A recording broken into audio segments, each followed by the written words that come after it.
I'm Lynn Kenney. I'm with the ASHE Advocacy team.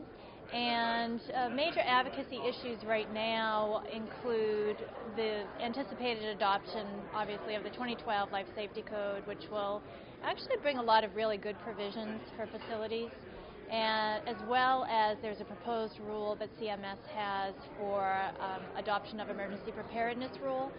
However, we are hoping that they will continue to reference the Chapter 12 of the NFPA 99.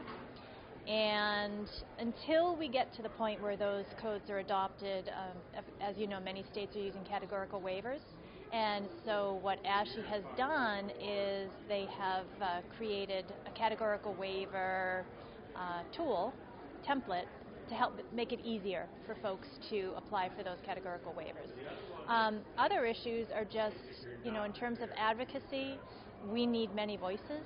We need lots of involvement. We need folks to submit public inputs when they find that there are code provisions that don't make sense for hospitals. And we do the advocacy liaisons that we work with, certainly here at NEHES, we have Randy Hussey, and he's very involved and helps a lot with that. And we really need those active participants, because if it's just us, we don't get the message across. We don't win the votes. And so... I'm curious, how do you keep on top of all those issues coming up? I mean, there's so many different items and they change so often. Right. So as you're sitting in your office, how do you keep on top of everything? Well, we have the relationship directly with the Code and Standard Making Organization, and we're constantly getting alerts to any changes that are coming through. We're always talking with the folks at CMS and also at the accrediting organizations.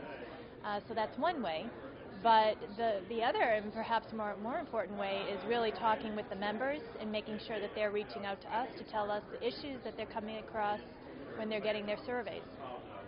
When you ask for comments on various codes coming up and whatever, from what I see, you really do listen.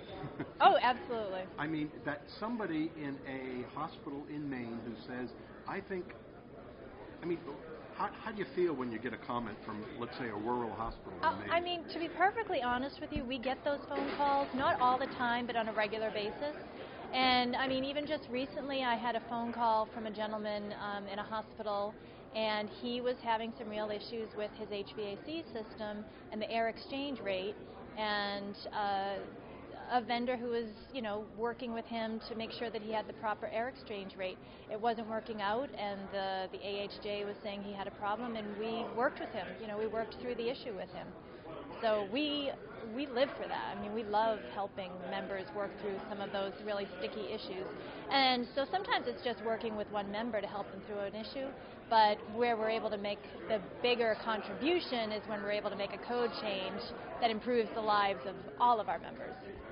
How is it that you came from a facilities engineer family? Yes. And here you are working for the National... Well, I think really, it began with an appreciation for what goes into it, but also a frustration with, just seeing how many books my dad actually had to go through to meet the code, and then working at NFPA and seeing firsthand that why don't the provisions in the NFPA Life Safety Code match the provisions in the International Building Code, and why doesn't that match up with the state provisions? And just feeling like I would like to be a part of the solution, and so that's how I found myself here. So does he call you up and give you advice? He says, I really don't want to think about that stuff anymore.